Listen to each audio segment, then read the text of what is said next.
বড়ইয়ের আচার বানাবো, তার জন্য কড়াইতে তেল দিয়ে দিলাম, তারপরে বড়ই মাখাটা দিয়ে দিলাম। এখন এটাকে ভালোভাবে নাড়াইয়া বড়ইয়ের যে পানিটা আছে সেটা একদম শুকাই ফেলতে হবে।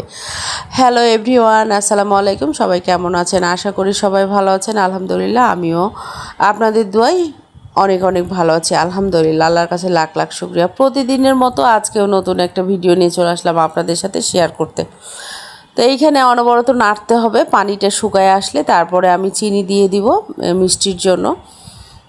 তো আপনাদের সাথে কথা বলতেও চলে আসলাম যে এই টানা 7 দিন ঈদের ছুটি, এই ঈদের ছুটিতে কোনো জায়গাতে টিকিট পাওয়া যাচ্ছে না। যাই হোক আর কি, তারপরও আল্লাহ, কেউ যদি মনে করে যে যাব, আল্লাহ তাকে নিয়ে যাওয়াবে ইনশাল্লাহ। এটা আটকে থাকবে না, সব কিছুরই আল্লাহর হুকুম আর কি।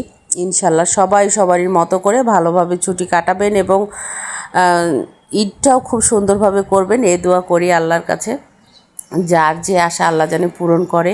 তা আপনাদের সাথে কথা বলতে বলতে এই তো আচার বানানো হয়ে গেছে আমার। এখন এটাকে চুলা বন্ধ করে দিব, তারপর এটা রোদে দিয়ে রাখবো, হয়ে গেল, বয়মে ভরে রাখবো। তো এই তো ফাইনাল লুকটা। তো আমার এই যে আচারটা বানানো কেমন হয়েছে অবশ্যই ভালো লাগলে লাইক কমেন্ট শেয়ার করবেন, এবং কে কোথা থেকে দেখছেন অবশ্যই কমেন্টে জানাবেন।